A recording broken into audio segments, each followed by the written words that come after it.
Your brain on love, it's less butterflies and more reward system. We're talking focus. We're talking motivation.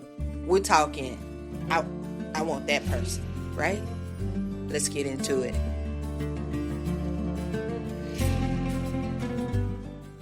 Welcome to the Chirp Session Weekly Diary Love Series, Love Unfiltered. I'm your host, A C Thompson. And today we are demystifying the spark.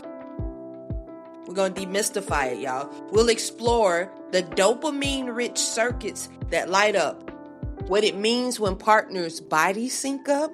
Yeah, we be syncing up with our people.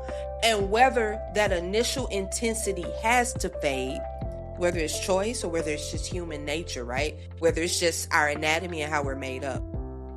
Neuroscience shows that the romantic attraction recruits the ventral segmental area, the caudate. That's the same network that processes reward and motivates pursuit, y'all. In classic fMRI studies, people intensely in love, ain't been that way in a minute, intensely in love, showed increased activation in these areas when viewing their babes, y'all. So when they looked at their person, that part of their brain lit up a lot more, right? So anthropologist Helen Fisher frames human pair bonding as 3 interrelated systems. So 1 is sex drive, 2 is romantic attraction, and 3 is attachment, each with distinct neurochemistry, each interacting over time, right? A small study from the 90s adds an intriguing detail. Early romantic love shows changes in the serotonin transporter, binding its platelets and resembling patterns seen in OCD. Y'all, so when we deeply in love, we are, our body and our chemistry is coming together like someone who has OCD. So we're over compulsive when we're thinking about new love, when we're engaging with new love. What can I do to make them happy? What can I do to do this? And you're thinking about the 1, 2, 3s, the ABCs, all of that, right? It's a small sample, but it's often cited for that obsessional flavor of early romance. Do lovers' hearts really beat as one? When we're laying next to our loved one, we're laying next to our person, do our hearts really beat as one? The poetic line is poetic. But studies do show psychological synchrony. Heart rate and respiration can align during close interactions, right? Or touch and empathy during hand-holding can reduce perceived pain. I think I saw that, or I read that somewhere, that when we're cuddling and we're laying with the person we love, our anxiety goes down by so much. I don't know what the percentage was, but we tend to be less tense. We tend to be more relaxed, right? So in dating experiments, heart rate and skin conductance sometimes synchronize when attraction is present, okay? Even when overt behaviors like smiles don't predict that, okay? So the caveat is, editorials and reviews remind us synchrony is situational and subtle, not a constant wave of identical heartbeats. So we don't sit there and every second we're going boom, boom, boom, boom, every second with our person, right? It may reflect attunement and safety rather than a mystical merger. That's just something that just kind of happens in this pattern or this wave or this beat. It's not something that is happening. Like, don't sit there and try to time it, y'all. Don't do it. Don't try to time it.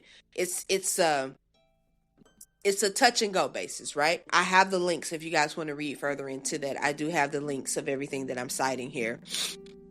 So you've heard that passion fades around 12 to about 18 months or up to 3 years. And that's pretty common. for relationships. But the story isn't all decline. fMRI work on couples married an average of 21 years found a reward system activity similar to newly in love participants, suggesting that some long-term lovers keep the spark neurologically with more calm and less anxiety over time. So if your relationship is peaceful, if y'all have some calm, that don't mean y'all don't have disagreements, but if your relationship is peaceful and you guys prioritize each other's peace, you tend to tap into that reward system in your brain that new lovers have, right? That's a beautiful thing. That's how people are able to stay together longer and still have that spark for just as long. Yeah, that's something to look into, y'all. Y'all be each other's peace. They'll be up there arguing and causing arguments and you're thinking that, oh, if we ain't fighting, we ain't in love, y'all ain't gonna be together. I'm telling you, when you have a peaceful relationship, when you have a relationship that has a beautiful pattern, it does not make it boring. It makes it peaceful, and it makes for a lifelong journey of happiness, okay? So, listen, the boredom, y'all miss me with that. I think that's something that's made up. There has to be a routine. There has to be a standard when relationships work.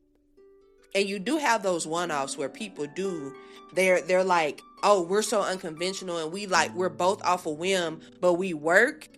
Those are rare. But the majority of the time, people have routines. People have things that they follow every day. And people prioritize their peace. That toxicity of, if we ain't fighting, you ain't loving me. And what we talked about in the last episode. What are some of those love behaviors that you're going to get rid of that you thought was it? That's one of them, okay? Your brain is not broken for wanting intensity. It's human. Let's build rituals that let our body exhale together. Walks, hand holding, co-present, shared novelty. So the reward system keeps choosing each other. Your prompt for me: what's one ritual that calms your nervous system with your person? What's something that you do with your person that kind of makes you feel more relaxed?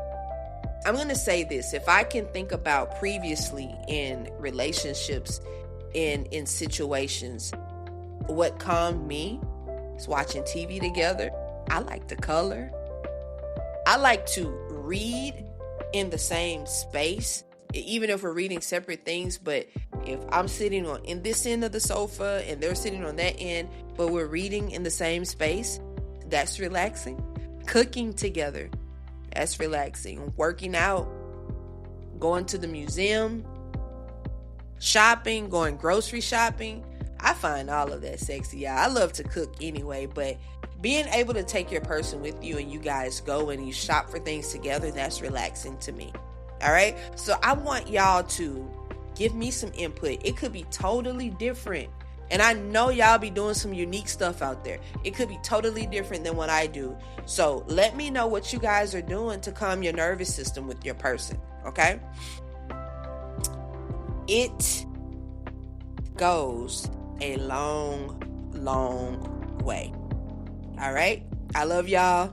Y'all, this is love. We're getting into love. We're getting deeper into love. Like we learned about the history of love in the last episode. This episode, we're learning how love works with our brain and our minds and how our connections are with our person and how we make that last longer than the 12 to 18 month range, right? So y'all think about it. It's something to think about. Look at the links that I put in the transcript and dig a little deeper into it. But this love thing goes deep, y'all. It goes real deep. The love thing goes deep. All right.